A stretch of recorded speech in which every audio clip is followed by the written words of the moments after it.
সবাইকে শুভেচ্ছা জানিয়ে আজকের এই টিউটোরিয়ালটি শুরু করছি। আশা করছি সবাই ভালো আছেন। আজকে আমরা আলোচনা করব যে কাজগুলো শিখলে বা যে কাজগুলো জানলে আপনি একজন ভালো মানের দক্ষ কম্পিউটার অপারেটর হতে পারেন, বা আপনার হতে পারে একটি কম্পিউটার অপারেটর এর চাকরি, অথবা কম্পিউটার রিলেটেড যে চাকরিগুলো আছে, যে জবগুলো আছে, সে জবগুলো হতে পারে। সো ভিউয়ার্স, কোন বিষয়গুলো নিয়ে আমরা আলোচনা করব, আমি এখানে 10টি বিষয় আপনাদের জন্য রেখেছি। আশা করছি ভিডিওর কোন অংশ স্ক্রিপ্ট না করে শেষ পর্যন্ত দেখবেন, তাহলে হয়তো এই ভিডিওটি আপনার জন্য খুব কাজের হবে। So viewers, let's go.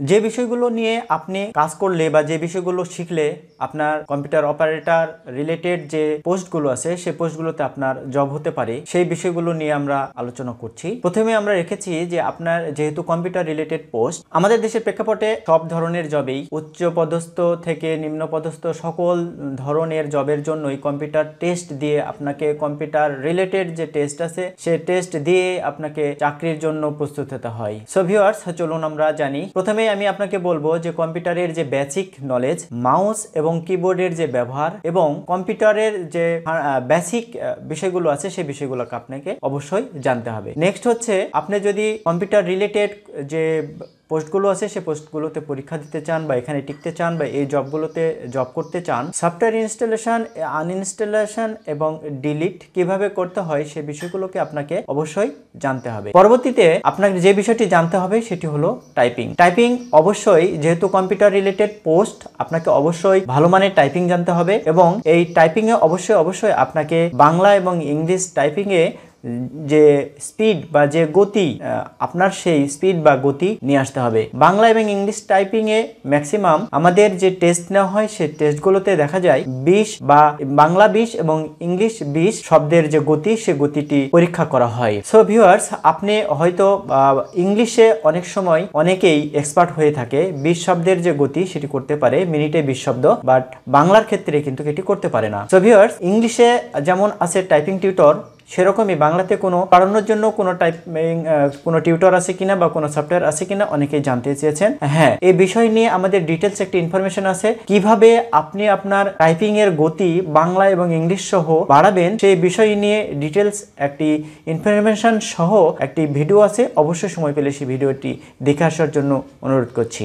পরবর্তীতে যে বিষয়টি আপনার জানা দরকার সেটি হচ্ছে ইউজ অফ অফিস বা মাইক্রোসফট অফিসের যে ব্যবহার, সেই ব্যবহার সম্পর্কে আপনাকে অবশ্যই জানতে হবে। হ্যাঁ, আপনি যদি Microsoft Word, Excel, Access, PowerPoint সহ যে অ্যাপ্লিকেশনগুলো আছে, সেই অ্যাপ্লিকেশনগুলো সম্পর্কে সঠিক এবং ভালো ধারণা রাখতে পারেন, তাহলে আপনি এখানে ভালো করতে পারেন। নেক্সট যে অপশানটি, যে বিষয়টি আছে, সেটিতে অবশ্য আপনাকে যেমন ইন্টারনেট ব্রাউজিং সম্পর্কে আপনাকে অবশ্যই ধারণা রাখতে হবে। ইন্টারনেট কিভাবে ব্রাউজ করে, বা আপনি যে পোস্টের জন্য অ্যাপ্লাই করেছেন বা যেই পোস্টের জন্য আপনি পরীক্ষা দিবেন, সেই পোস্টের জন্য অবশ্যই আপনাকে ইন্টারনেট ব্রাউজিং সম্পর্কে ভালো ধারণা অবশ্যই আপনাকে রাখতে হবে। Like as Google Chrome, Mozilla Firefox, safari, Opera, internet explorer, এই যে ব্রাউজারগুলো আছে, এই ব্রাউজারগুলো সম্পর্কে আপনাকে সঠিক ধারণা নিতে হবে। নেক্সট যে বিষয়টি আপনাকে খেয়াল করতে হবে বা আপনাকে মনে রাখতে হবে, সেটি হচ্ছে ইমেইল। আপনার অফিসে অবশ্যই যারা কম্পিউটার রিলেটেড কাজ করেন, তাদেরকে অবশ্যই ইমেইল চেক করা, সেন্ড করা, ইমেইল কিভাবে টেমপ্লেট তৈরি করতে হয়, ম্যাক্সিমাম ইমেইল আপনি চেক সহ, সেন্ড সহ, এই ছোটখাটো যে কাজগুলো, অবশ্যই আপনার এই ইমেইল সম্পর্কে বেসিক ধারণা থাকতে হবে। সো ভিউয়ার্স, ভিডিওটি আপনি যেহেতু এতক্ষণ পর্যন্ত দেখছেন, আমি আপনাকে রিকোয়েস্ট করব ভিডিওটি স্ক্রিপ্ট না করে শেষ পর্যন্ত দেখার জন্য। সো ভিউয়ার্স, আমরা পরবর্তী পর্যায়ে রেখেছি হচ্ছে গ্রাফিক্স ডিজাইন সম্পর্কে আপনাকে অবশ্যই সামান্য হলেও, বেসিক হলেও একটি ধারণা রাখতে হবে। যেমন আপনার অফিসের বা যে অফিসে আপনি জব নেবেন, সেই অফিসের বস আপনাকে হয়তো একটি কভার লেটার তৈরি করতে বললেন, কিংবা আপনাকে একটি ফটো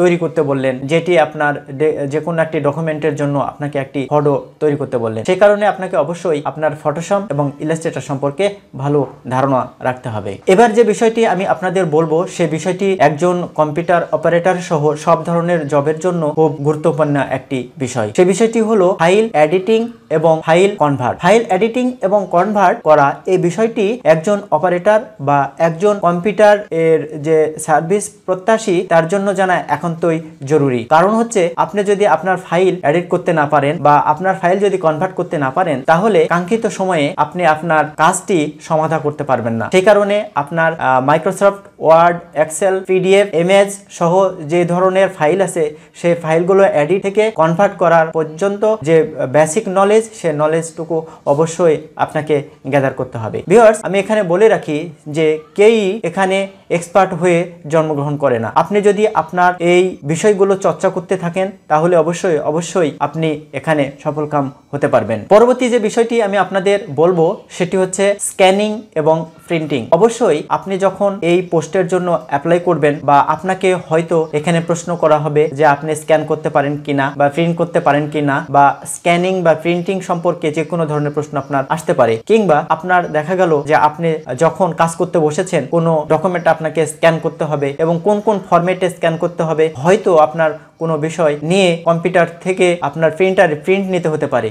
সেই বিষয়ে অবশ্যই বেসিক হলেও আপনার একটি ধারণা রাখতে হবে। সো ভিউয়ার্স, এই বিষয়গুলো সহ আমি যে বিষয়গুলো আপনাদের বলবো সেটি হচ্ছে যে আপনার কাজের ধরন, স্মার্টনেস এবং আপনার যে কম্পিউটার এর যে সেফটি, কম্পিউটার কিভাবে যত্ন করবেন, কম্পিউটারের যে রিলেটেড যে বিষয়গুলো আছে সে বিষয়গুলো যদি আপনি নখদর্পণে রাখতে পারেন এবং এই রিলেটেড যে কোনো ধরনের সমস্যার হালকা পাতলা সমাধান যদি আপনি করতে পারেন, তাহলে অবশ্যই আপনার এই পদগুলোতে চাকরি হওয়ার সম্ভাবনা অনেকাংশে বেড়ে যায়। সো ভিউয়ার্স, বর্তমান প্রেক্ষাপটে সব ধরনের চাকরিতেই যেহেতু এই কম্পিউটার টেস্ট দিতে হয়, এই কম্পিউটার টেস্টের কারণেই অনেকেই হয়তো লিখিত উত্তীর্ণ হয়ে পরবর্তীতে টেস্টে ফেল করে আর ভাইভাতে গিয়ে আগাতে পারে না এবং এক পর্যায়ে চাকরি হয় না। সেক্ষেত্রে আমি আপনাকে বলবো অবশ্যই আপনাকে এই যে বিষয়গুলো নিয়ে আমি কথা বললাম, সেই বিষয়গুলো নিয়ে যদি আপনি একের পর এক চেষ্টা করতে থাকেন বা চর্চা করতে থাকেন, তাহলে আপনি এই বিষয়ে অবশ্যই সফলকাম হবেন। আপনি সফলকাম হন এই আশা ব্যক্ত করে আজকের এই টিউটোরিয়ালটি এখানেই শেষ করছি।